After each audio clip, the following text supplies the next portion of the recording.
اليوم ما حصل في مباراة المغرب مهزلة، لكن المنتخب العراقي هو من خلى المنتخب المغربي يتعملق اليوم ويسيطر على المباراة كاملة.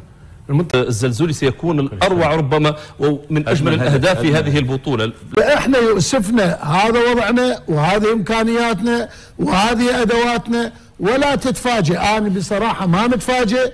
المنتخب العراقي الغايب الحاضر على مستوى التنشيط الدفاعي في هذه الدورة، وهذا معناتها تجسده الإحصائيات وتجسده الصور على مستوى الكتلة. أقول المغرب إن المغرب تبع أفريقيا، أنا هقول منتخب أوروبي. السلام عليكم يا إخوان، مرحبا بكم في قناة ماروك ليجند. في هذا الفيديو الإعلام العراقي يتحسر على الخسارة وينبهر بقوة أداء المنتخب المغربي طيلة أجواء المباراة.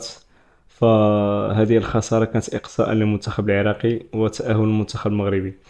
فبلا ما نطول عليكم خليكم تشوفوا التفاصيل. حياكم الله.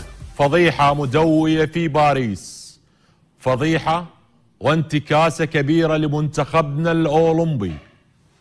إن كنا قد أشدنا بلاعبينا وبمدربينا وبهذا المنتخب قبل كل مباراة فهذا واجب وليس منا.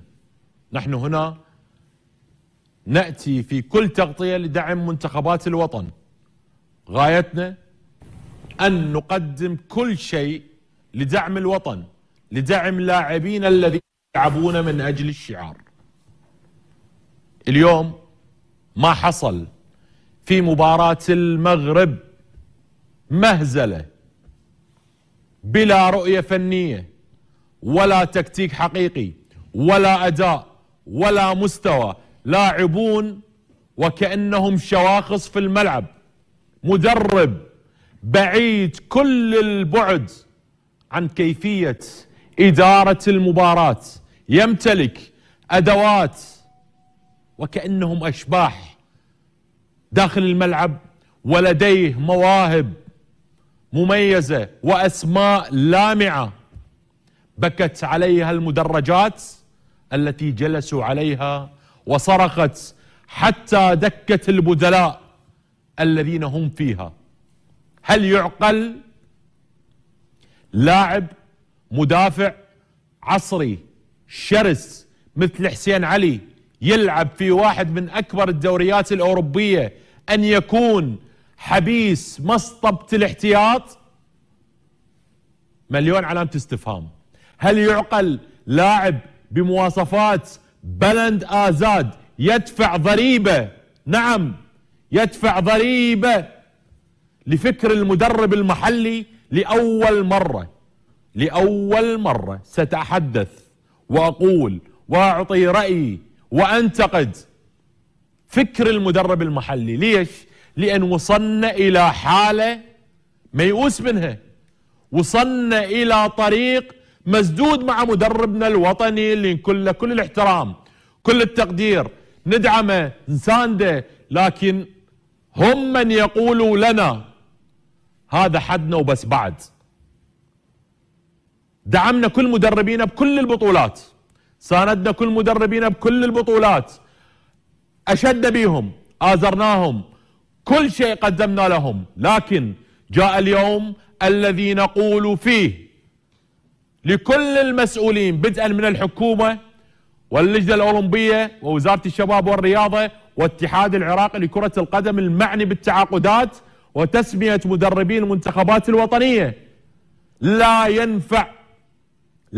ينفع للمدرب العراقي استلام مهمة تدريب المنتخبات العراقية. نقطة راس سطر وحسبوها علي، واللي يزعل خليه يزعل، لأن هنا لا مجال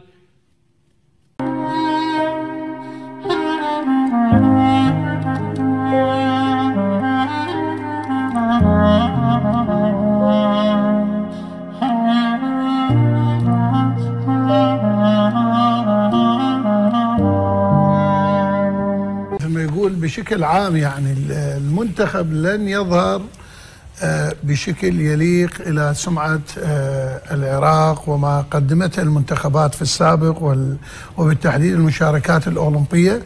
فريق بلا روح، فريق ضعيف جدا، فريق يعني ضايع بصراحة، ولا انه تحس اكو ند.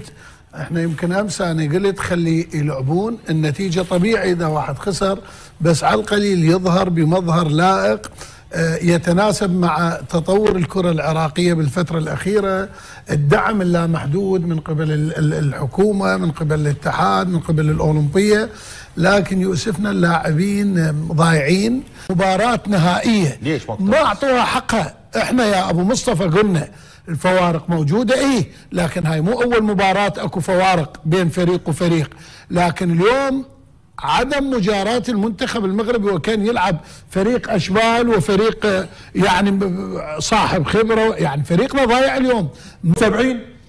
77% يعني احنا ما لازم، احنا بس فرصة واحدة سنتر شوت هاي اللي لعبها ماكنزي على أيمن بس هاي، أما الباقي مجرد شواخص موجودين، لا نعرف أساسيات. وهذا ندل على شيء فيدل على أن المنتخب المغربي او المباراة كلها تبين لك قيمة التأسيس الصحيح للاعب الكروي للاعبين، والمنهجية الخاطئة اللي عندنا احنا.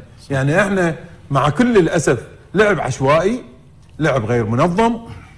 اليوم نحكيه على شيء اقل شيء نجم يكون في كرة قدم موجود يستطيع ان يكون هو الجانب الدفاعي. المنتخب العراقي غايب، الغايب الحاضر على مستوى التنشيط الدفاعي في هذه الدورة، وهذا معناتها تجسده الإحصائيات وتجسده الصور. على مستوى الكتلة من أضعف الفرق، سامحوني في الكلمة، في الدورة إذا لم يكن أضعفهم على مستوى الكتلة. من لا يستطيع منتخب أن يذهب إلى مسابقة عالمية معناتها مسابقة الألعاب الأولمبية بهذا الانتشار فوق الملعب. هذا من ناحية.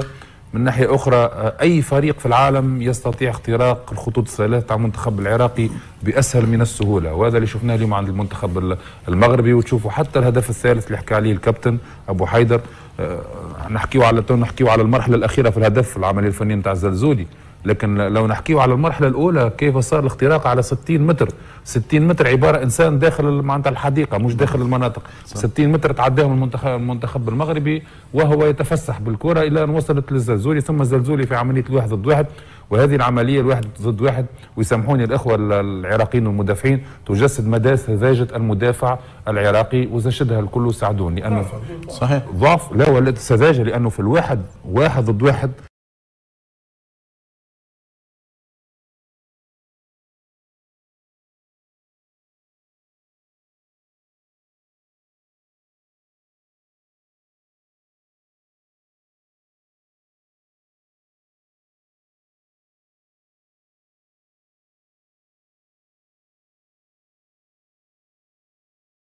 ما سعدون مع الزلزولي. الأقرب أي واحد كان يسكر داخل الملعب ويخلي معناتها خارج الملعب للزلزولي، هو عمل العكس، سكر الخط وفتح داخل الملعب للزلزولي ودخله على رجله اليمين، يلعب يمين وعلى رجله القويه. معناتها لا يزي يعطاه رجله القويه، لا يزي معناتها دخل وقالوا تفضل لو من هنا داخل الملعب وقت اللي هو لازم يعمل. شفته في مباراه اوكرانيا والتعامل، لكن الحق باش نرجع على بعض الاشياء اللي قالها في بعد المباراة، وأنا أعتبره مع كامل احتراماتي ما قال قدم أن تتحدث الآخر أنه فما فروقات واضحة. أنا أبتعد معناتها قدر الإمكان على هذه العبارات. الفروقات واضحة، الفروقات اتركها للمحللين واتركها للناس اللي تحكي، لكن المدرب عندما يدرب فريق لا يقر بضعف الفريق ولا يقر بضعف لاعبيه. هذه من ناحية. أوكي احنا زعلانين على منتخبنا، بس المنتخب المغربي يستاهل كل التبريك يا ماجد. بارك الله فيك. وللمغرب وللجماهير المغربية تستحقون وبجدارة.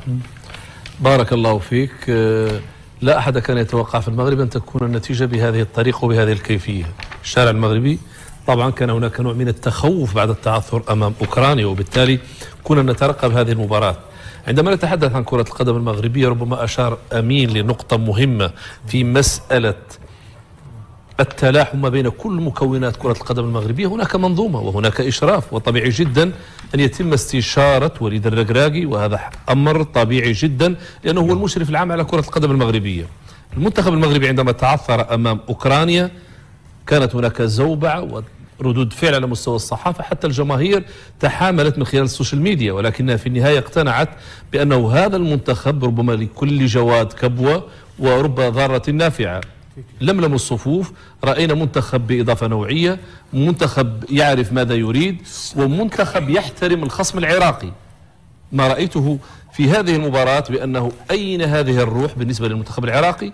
الروح غائبة، التلاحم غير موجود، التجانس حلقة مبهمة، وبالتالي وجد المنتخب المغربي الأريحية، لأننا لم نرى ردة الفعل الإيجابية من المنتخب العراقي الذي ربما شكك في إمكانيات لاعبيه، فلسفة المدرب الذي يجب أن يكون هو الداعم الأساسي لهؤلاء اللاعبين. وأشرت من خلال ليالي باريس، من خلال حلقة البارحة، بأن الجانب السيكولوجي مهم في دعم اللاعبين، وأشرت لهذه النقطة ووقفت عندها.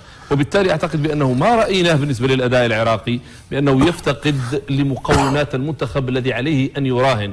أنت ستلعب الكل من أجل الكل وترفع شعار التحدي لأنك تواجه منتخب عربي. هناك مجموعة من القواسم في فكر اللاعب العربي مع امتياز نسبي للمغرب. وأنا أشرت من خلال صارت ليالي باريس بالنسبة ليلة البارحة بأنني أرى المغرب هو الأقرب ليحقق نتيجة الفوز، ولكن ليس بهذه الطريقة. ما رأيناه اليوم الفوارق على كل المستويات. المنتخب المغربي صال وجال. كنت أترقب اختبار الدفاع المغربي، لأنه على اعتبار بأننا رأينا خلل في منظومة الدفاع المغربي، لم نرى هذا الاختبار اليوم، لأنه الكرة كانت كلها في اتجاه المرمى العراقي على مستوى.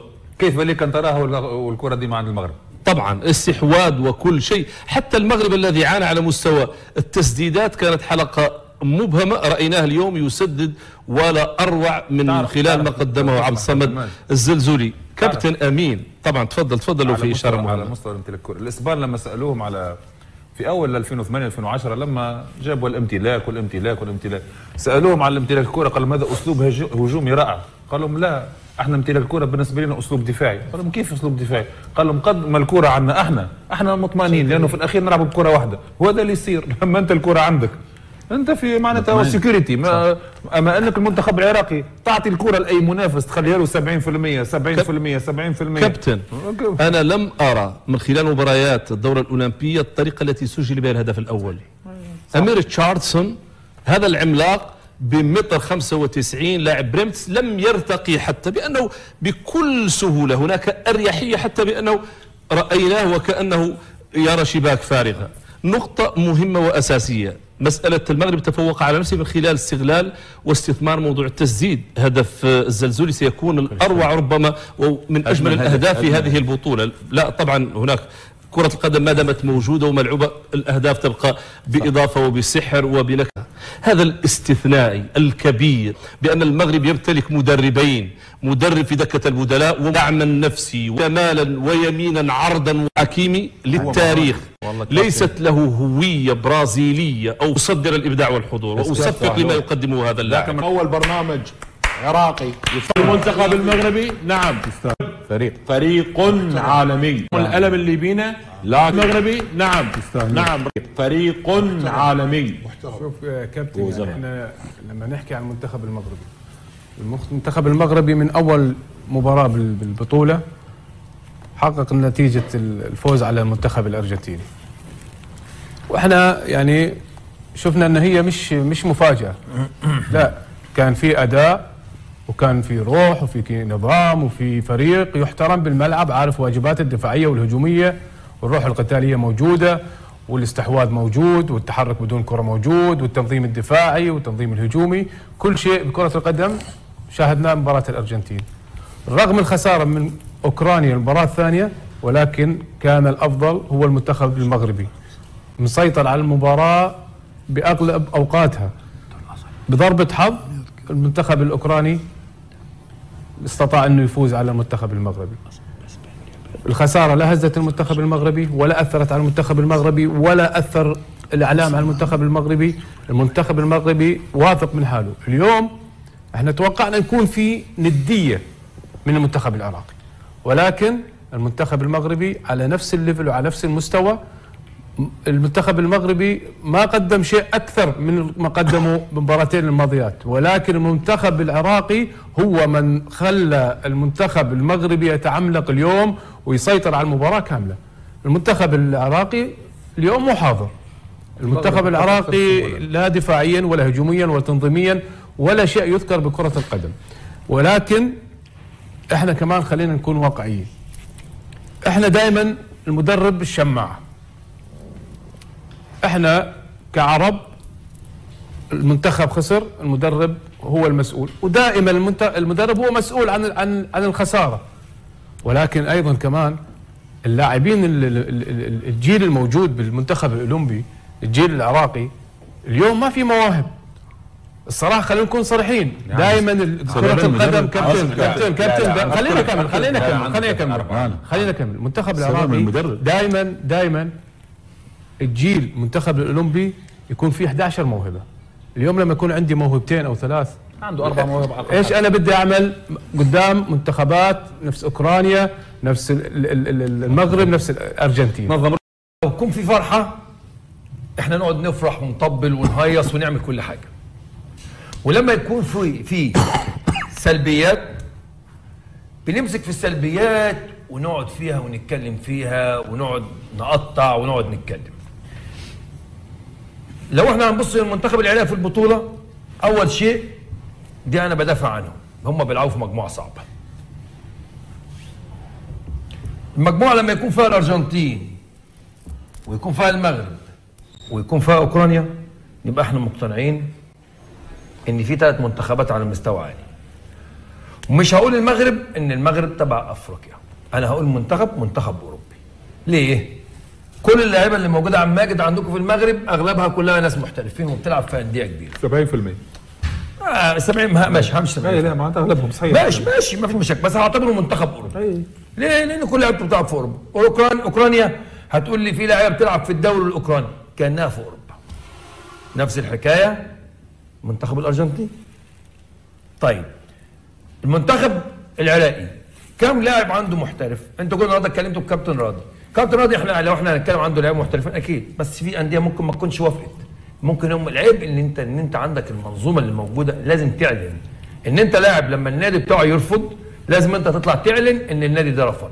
ودي كانت مشكلتنا لما كنا بنتكلم، ان احنا كل التصريحات اللي احنا عايزينها حد يقول لنا اي معلومات، حد يقول لنا، ما فيش حد بيقول. اللي احنا شايفينه ان علي بيجيب لنا بس الجمهور، وبيجيب لنا اللي هو المتحدث الاعلامي اللي بيطلع يتكلم معانا مره مرتين، والراجل يشكر. ما العبش ماتش واحد، العب ماتش مع منتخب مصر كاني لعبت. انت بتلعب فرقه اوروبيه، انت بتلعب المنتخب المغربي، بتقول مثلا مصر افريقيا، كلامك مظبوط. طيب اوكرانيا مفيش، ارجنتين مفيش. استعدادك في شهر 6 عندك ماتشين، فكرت في المنتخب الاول في تصفيات كاس عالم، لان المنتخب الاول شغال كويس وماشي كويس، وانت ما عملتش اي ماتشات اصلا في الاستعداد. يعني البارحه افضل من شخص المباراه هو انت. عندما قلت واقبل اعتذارك. شخص ايه؟ شخص المباراه وشخص نتيجه المباراه. شخص نتيجه المباراه عندما قال ستحسم من الشوط الاول، فارفع لك القبعه والعقاب. شكرا لك واشكرك على مهنيتك طبعا، وتصفيقك للمنتخب المغربي ايضا هذه مهنيه، وفيها ايضا فيها دعم معنوي كبير. والمنتخب المغربي هو جزء من الوطن العربي، بالتالي احنا نشجعهم. واقول جود لك، واقول حق الكابتن الحضري مبروك على الفوز اليوم. ربنا يخليك لك ابو صقر، انت عملت عمايل. ربنا يخليك يا ابو صقر، تدخل بالمباراه حبيب قلبي ابو صقر.